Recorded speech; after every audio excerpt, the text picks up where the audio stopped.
I love the fact that he said that, because it's so true, isn't it? You know, the day that Elfyn Evans gets to any kind of stage end and actually says he's happy, I think I might faint. But that's his character, isn't it? And I love the way he just admits that. I think it's the character of pretty much everybody who's competing at this level, isn't it? You can never be 100% happy, because then you're not improving. So, like, I think everybody kind of feels that way a little bit.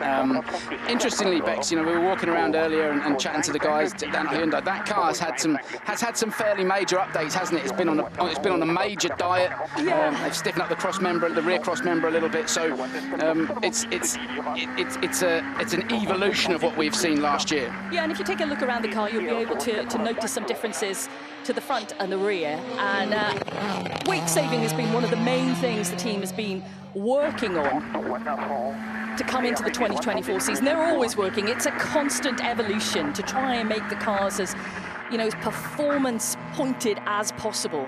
Yeah, listen, the lighter you can be, you don't want to be carrying any extra weight. It's as simple as that. The lighter you are, the faster you go. But it always comes as a compromise, doesn't it? So if you're lighter, then the compromise is potentially reliability, and it will remain to be seen, you know, whether or not the Hyundai those updates have been the right thing, the right way to go. But for sure, the lighter you are, the quicker you go, and it's, as I understand it, a significant diet.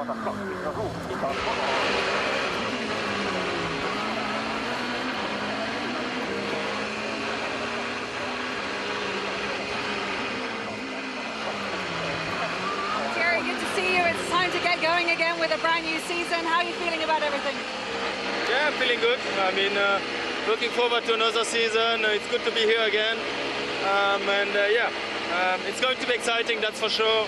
So yeah, I hope we're going to have a good start of the weekend. And in those conditions, it's going to be still a tricky event. So yeah, let's do it and try to make a good show and have fun and bring home a good result. He's absolutely right. It is still going to be a challenging event, regardless of the fact there's not the snow and ice that they had hoped there would be. Now, maybe one of the most, you know, widely talked about changes is the change back for Tanak and Martin Ogier into Hyundai. Huge season ahead for all the drivers, but interesting to see what they can do now back in this team. And it is its 150th WRC start here. Yeah, the stats between Tanak and Thierry Neuville are remarkably similar, aren't they? You know, 19 wins each. Both have got 21 power stage wins each, and as you said, 150th WRC start for Roy Tanak, 156th this weekend for Thierry Neuville. So top trumps wise, there's not a lot to choose between them. There is going to be fireworks between these two lads during the year, and Cyril Abiteboul, he's a lucky man to have both Thierry Neuville and Roy Tanak on the books. You know, there's no question these are two top class drivers, a former world champion, and of course Thierry Neuville, I think he's finished second 5 times, and they'll both be going at it hard this year. So trying to manage and temper those two very different personalities is going to be interesting as the year plays out, Bexy.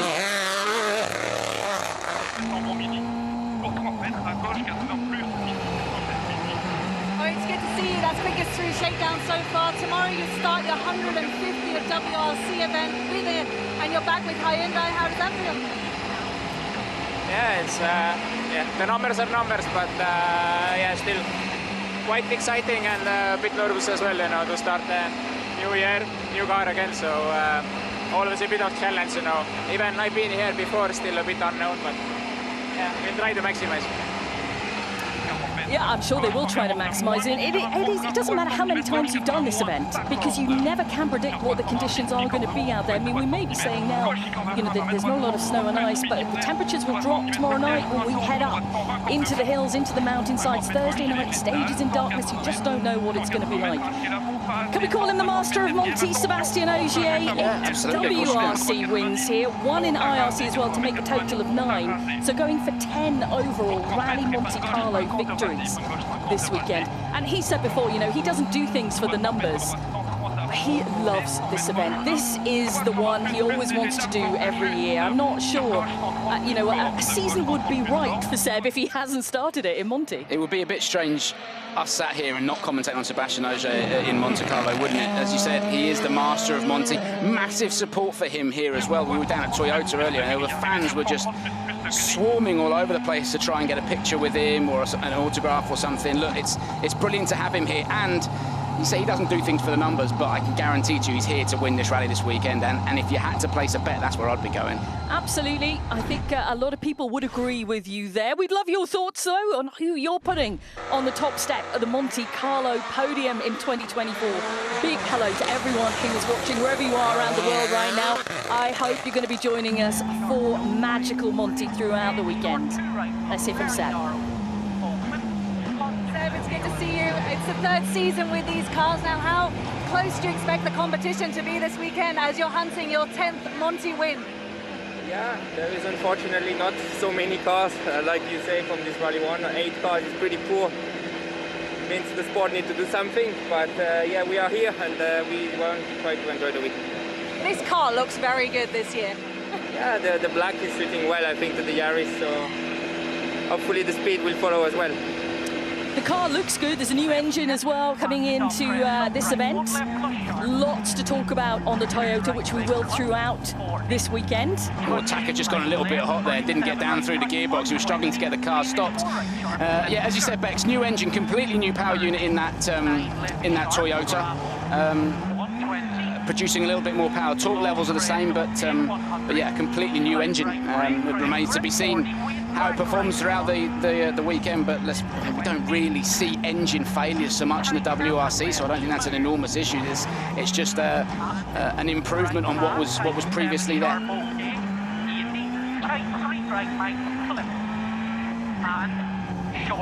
Takamoto Katsuta still, I'm sure, Chenny, riding high on that confidence-building Rally Japan, where he set stage win after stage win and really gave us a full-on glimpse of what we could potentially see from him this year. He's just getting better and better, isn't he, Bex? And as we saw in Japan, you know, I actually felt for him because he deserved way more than he left Japan with. I would love to see Takamoto Katsuta get his first win, and he is. He's just such a nice bloke. He's a real nice guy, genuine, down-to-earth fella. And yeah, I'd love to see Takamoto doing well this year. Andreas Mikkelsen rejoins Hyundai also on a part-time program this year. Torstein Eriksson alongside him. They are, of course, our WRC2 champions from 2023. Before we talk about them, though, let's hear from Taka. Taka, it's good to see you. A brand new season. What sort of a Monte-Carlo do we have in store this year? Yeah, of course, nice to be here as always, and it's going to be a big challenge in Monte-Carlo always, so yeah, for sure, like we came back now on gap area, so stage is very tricky and nice, so we try to enjoy and push, and will be very difficulties for sure, but we will manage it. The road's quite dirty in sections, as you can see right here, where we're going through some mud. And yet, another reminder on your screen of where you can find us this weekend. We've got 17 stages of Rallye Monte-Carlo to delight you with, and it all kick-starts on Thursday evening with 2 stages in the darkness. You seriously don't want to miss it. Just coming back to the pollution that you're seeing on the road there, that's going to be a fairly major factor this weekend, isn't it? Because the cars are travelling, if we don't have that snow and ice, the cars are travelling that much quicker, and if they're making big cuts, all that wet mud's going to get pulled out across the road, so the cars that are running a little bit later will get hindered by that mud that just appears across the road in front of them.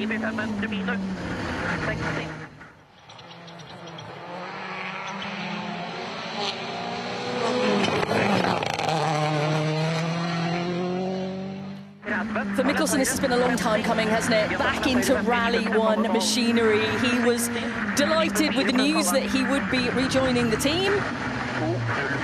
It was the goal to get back behind the wheel of a Rally 1 car. He's really enjoyed himself in Rally 2. He's proven that by the wins and the championship wins on the board. But this is where his heart lies, right at the top of the sport. Of course, he's, got WRC wins under his belt already. Yeah, I mean, you look at what Andreas Mikkelsen did with Volkswagen and everything else. There's no question he deserves a seat in a Rally 1 car.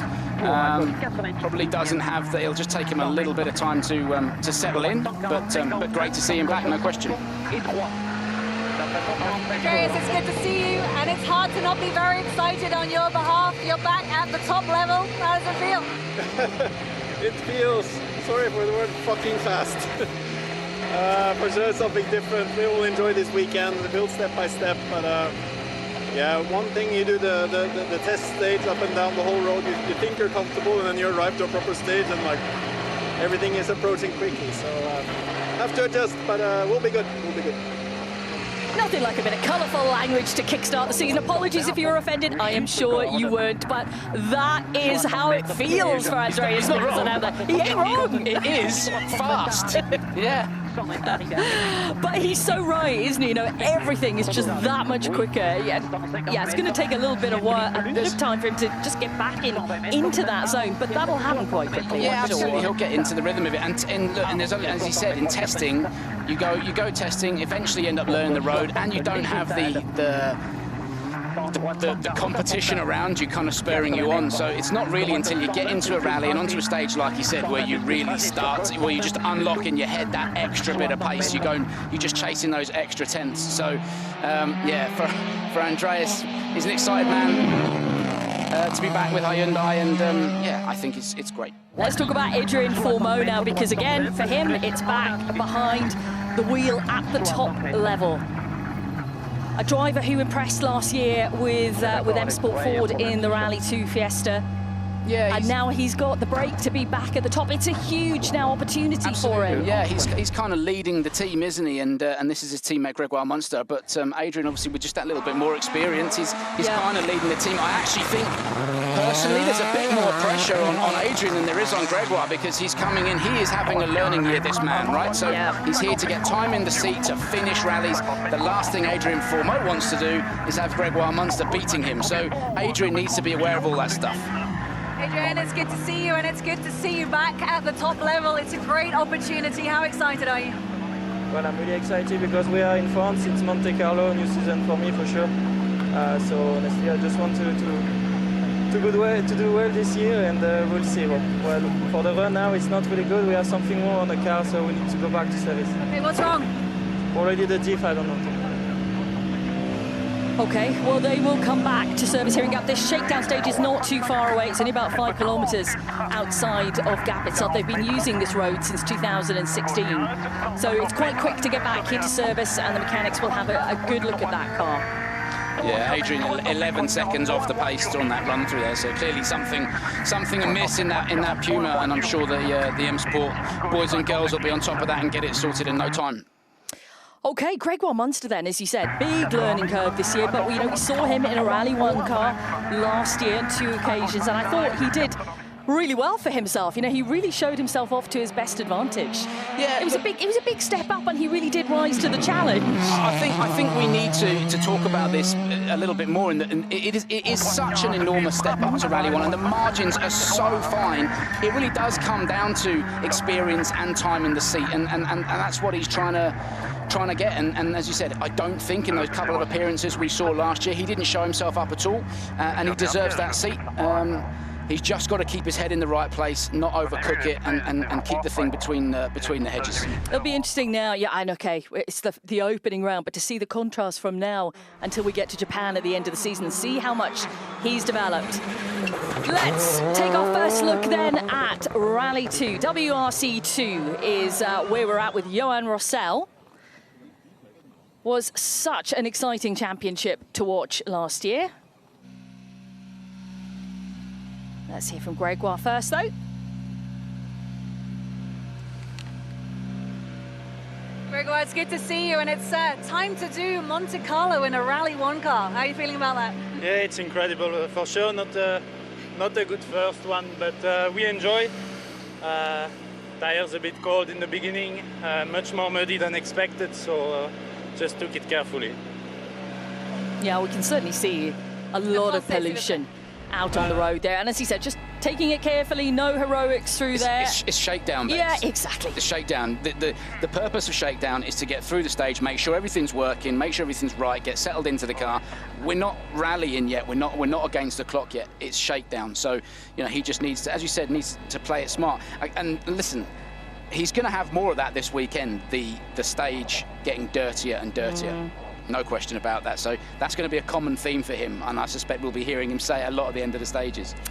Gryazin then with Citroen this year. You can see him poised, ready to go on Shakedown. Just a bit of an update. You've all been voting for who you think is going to take the win on the rally. Ogier is coming out on top at the moment. Tanak is second favourite to win. Neuville third favourite to win. At the present moment, let's see if that changes over the course of the next 24 hours before stage 1 begins. For Gryazin then, a change of car heading into this season. Something new to adapt to.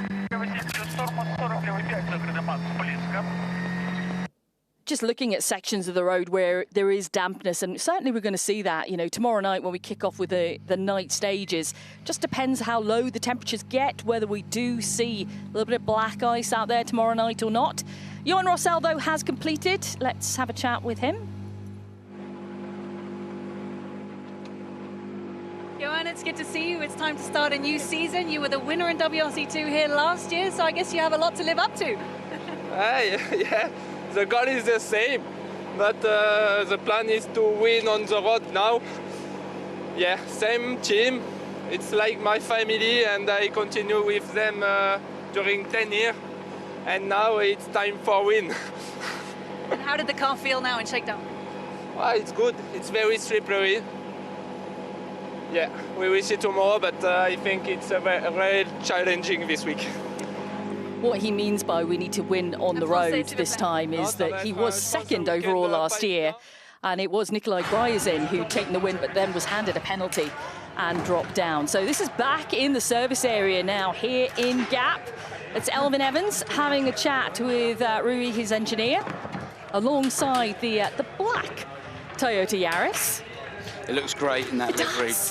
It looks so sharp. And listen, Elvin will have just done that run, come back, and they'll just be giving that car a quick once-over, maybe making some little changes here and there, but there won't be any massive significant changes at this point.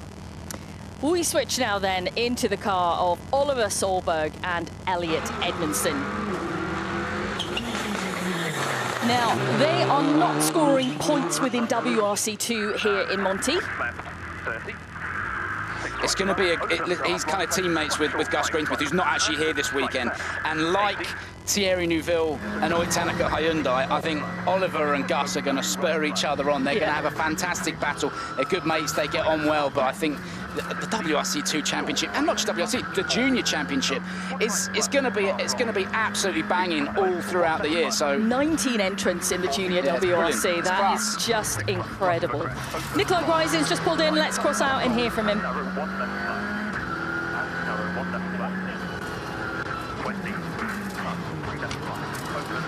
It's good to see you, and I guess you're quite happy to see that you're faster than your teammate already on the first pass of Shakedown. Some big changes for you this year. How does it feel? Yeah, the big changes, and I feel it's in a good way changing. So I feel really nice in the car. The stage already dirty compared with the first passes of WRC cars. But stage is nice. The car is nice. Let's see. I mean, for me, the stage is quite not typical for the race. I think the race will be more clean. Maybe some stages like this, but it's nice. I just need still to find the small tunes for the car for my type of driving, but I'm still quite familiar with this. And one thing to mention, seeing as he is talking about, you know, the pollution on the road, the dirtiness, you know, the new regs for this year for WRC2 allow them to have route note crews. Yeah, that's massive. And it's one thing, you know, the drivers are really calling out for last year. Mikkelsen was very vocal on it, and that change has been implemented, so they now can have route note crews. Yeah, it's massive, and on events like this, it makes such a big difference, Bex. It really does. I think, you know, those guys are now going into the stages with more information about what lies ahead. It's safer, and we'll see I'm sure we'll see the times closer as a result as well. So I think it's a good move. We've got a class act in the car route note crew-wise for Oliver and Elliot, Eric Camely and Denis Girardet. Don't get much better than that. There's a bit of experience there, isn't there? Denis Girardet still knocking about. That's brilliant. What a legend. Sami Pajari now and Eni Malkinen. And again, this pairing not scoring points this weekend. And this is the Toyota Yaris Rally 2, which has been talked about a lot over the past year. What was that? Back, time for a brand new season. How are things in there? It was very muddy, so quite tricky, but yeah, I'm trying to feel it a little bit. Yeah. Last year, I believe you got 10 stage wins at Rallye Monte-Carlo. What's the target for this weekend? I didn't win the rally last year, did I? So the target is to win the rally. That's it. Easy target? Well, not easy target, but easy objective. He knows that's what he wants to do. I think it was just a rock flying past the windscreen then that I saw for Sami Pajari. That might have been picked up, or a bird at high speed. A rock or something, didn't it? The other thing as well was the sun starting to drop. So as the car was, as the guys were heading down the hill there, they're just blinded by the sun. So you can see the visors drop down on the Let's just have a look back at that moment. Well, there it is. Yeah, it's just a rock been flicked up. Normally it comes in the other direction. I think that's the first time in my life I've ever seen it going in front of the car. Normally you see him coming up towards it, but it's just been caught and flicked up. So, fantastic to see this car now in competition within WRC2. It's been a huge amount of testing done over the past year, approximately 15,000 kilometres of testing to get the Yaris Rally 2 up and running and ready for competition mode within the World Rally Championship. Yeah, we've had little sneak previews about it. There's been a lot of hype around this car in the Rally 2 Championship, and yeah, it's great to see it out, turning a wheel in anger, and I think it's going to be interesting to see how it gets on this weekend, and particularly when we start to move to gravel as well. There's been an awful lot of gravel testing. I think it's, there's no question it's a strong package, isn't it? Yeah, absolutely it is. So 5.2 seconds off the time of Gryazin there for Sami Pajari. Gryazin's fastest time 2:08.8 on Shakedown, and the fastest time within the Rally 1 cars was for Tanak with 2 minutes 0.4 of a second, as we switch to Nicolas Ciamin now and Yannick Roche. Fantastic performance from them in the Central European Rally last year. Sami, it's good to see you. It's all very exciting, a brand new season. It's great to see you in this car as well. Tell us a bit about the targets for the weekend. Yeah, for sure it's a new challenge. I think for me, and I mean for us and for the team, exciting, but also I think many people are following how the new car is doing. So let's see. I hope we can do fine, but let's see. It will be a really tricky rally anyway. What's it like to drive? Yeah, it's really good. Just quite tricky in there now on the shakedown, quite muddy, so I took it really carefully, but it's fine. Yeah, I think he's right. There are going to be a lot of eyes on that car this weekend to see how it's going to do. And we've also got in the Yaris Brian Bouffier, who is a former winner of Rallye Monte-Carlo back in the IRC days, and he was second overall within WRC here as well, and pushing for the lead that year. Stefan Lefebvre also in a Yaris, so interesting drivers and car combinations. Yeah, it's big names, the WRC2 Championship, isn't it? I mean, lots of those guys have been in the WRC, have been in WRC cars in the past, and plenty of experience in WRC cars in the past. So it really is a fantastic field of drivers in the WRC2 and the Rally 2 category this year. Yep. So for Nicolas Ciamin, Tarmac is where his heart absolutely lies. We've seen some stellar performances. It was great to see him back as part of the championship on a more regular basis last year. Let's see what he can do at Rallye Monte-Carlo. That time is on the board for him, 5.4 seconds adrift of Gryazin. The weather will play into his hands this weekend. If we see a little bit less snow and ice, his previous tarmac experience, I think will start to play into his favour a little bit.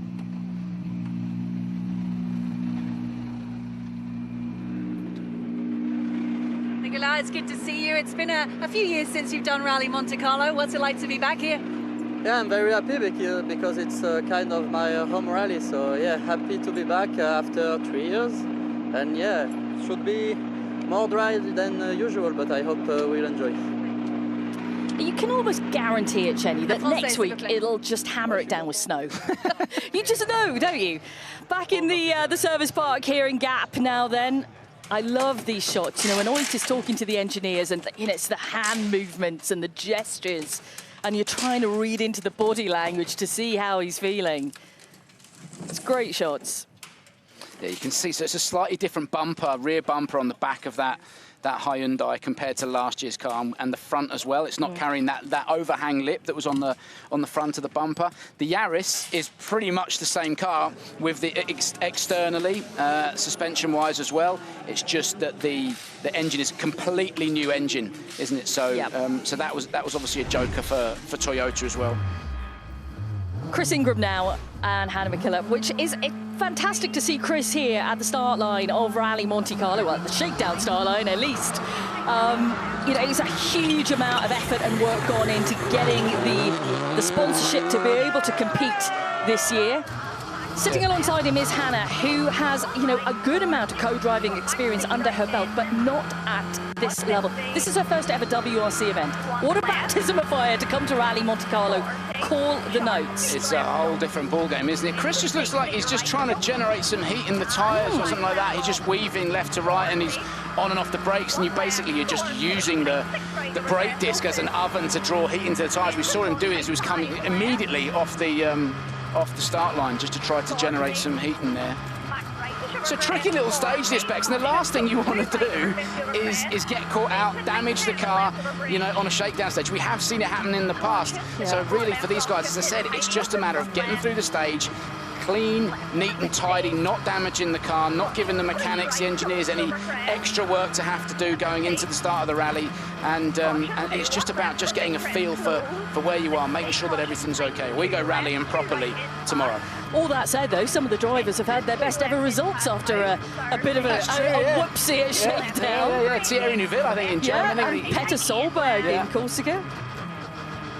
Yeah, it's quite incredible, those kind of stories. Anyway, see the amount of pollution that's getting pulled out. It's huge now, isn't it? And you know, was it Nikolai Gryazin said some stages might be like this, but the majority are quite clean. There's not so much opportunity for cutting, but this is looking, you know, farm-like. That's where people are potentially going to get caught out, I think, as the rally progresses.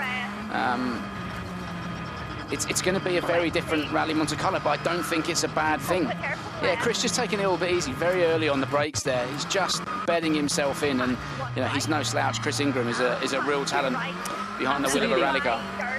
I think we're all going to be keen to see what happens within WRC2. Again, it's a really good entry. You know, you've got some strong names there as we take a little look at the mountain sides. These are right alongside the service park here in Gap. It is incredibly picturesque out there.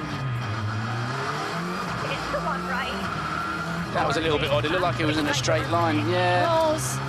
No, I think that's all deliberate. It could be that he's bedding in brakes or he's something like that. It's all deliberate. I don't necessarily think it's a massive, it's a problem. I might be wrong, but it doesn't look to me like that's... Well, let's find out. We'll be heading over to the stop control in a couple of moments. But at least I really hope there's not an issue there for him in the first stage. No. I think it's more just, hopefully Molly can get a bit more information out of him. So a time for him at 2:33.7 then. It's an odd time to do it at the end of the stage, though. He looked like he was trying a bit harder towards the start, didn't he? So well, let's see if there is any kind of issue. Well, let's see what the explanation is. Chris, it's great to see you back in the World Rally Championship. We just have to ask, first of all, were there any issues in there? I've got completely brand new brakes, so I need to get them ready for the first stage. But yeah, I'm so happy to be here. Great to be back in WRC, and Monte-Carlo, my favourite rally, best rally in the world, in my opinion. Thanks. You can almost hear the absolute delight in his voice. Yeah, you called it is just bedding in the brakes ahead of competition. So yeah, and that's what Shakedown is about, isn't it? It's just about coming in, getting the car sorted and where you need it to be. So yeah, just bedding in a new set of pads and discs ahead of tomorrow. But he looked so happy. It was genuine, you know. It was genuine. So happy to be here, and I really hope they have a great weekend. We've got to keep our eye on this man as well, Stefan Lefebvre. He's got so much experience, hasn't he, Bex? And again, in that Toyota Yaris Rally 2 car, I think he's going to be running right at the business end this weekend. I think he is. You know, we've seen superb results for him on tarmac events over the years. And he plays it so coolly as well. He's got everything under control. Lefebvre. Andy Malfoy back alongside him. And it's 6.6 seconds off the fastest time, which is still Nikolai Gryazin on run 1 of Shakedown.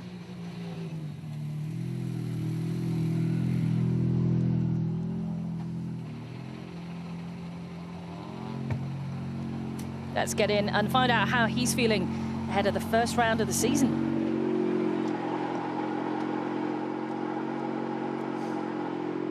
Stefan, it's good to see you, and it's great to have you back in the WRC and in this car. It looks amazing. What are your expectations for the week? It's hard to know exactly when it's a new car, but yeah. Anyway, I'm here with a new car, new team, and yeah, we're looking forward, and we're happy to be here. So we do the maximum for the best as we can. Huge anticipation then ahead of the first stages tomorrow. Tanak, the fastest through on run 1 of Shakedown for us here on Wednesday.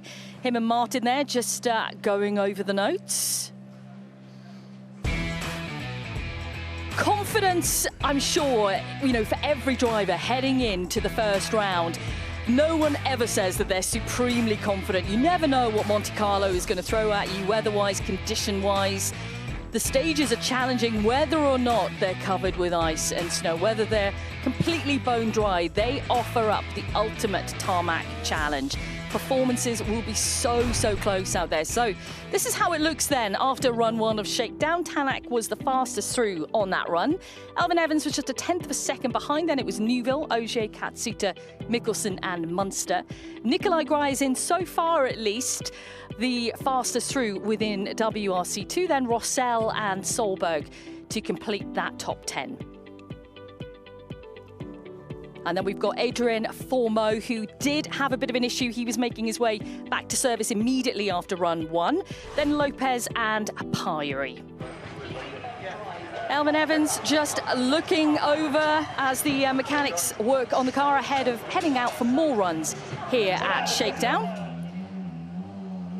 Let's take a look at what we've got coming up across the weekend then. Schedule-wise, put this into your phones or whatever you do to keep track of what's happening. We kickstart on Thursday. We will be live from 3:15 in the afternoon, right up until 11:15 at night with stages 1 and 2. And of course, all of the ceremonial start and build-up. Then Friday, Saturday, Sunday, make sure you don't miss it. Rallye Monte-Carlo is iconic. It's going to be a thriller of a season, and we will look forward to seeing you across the weekend. For now, though, from myself, Bex Williams and Mike Chen, it's goodbye.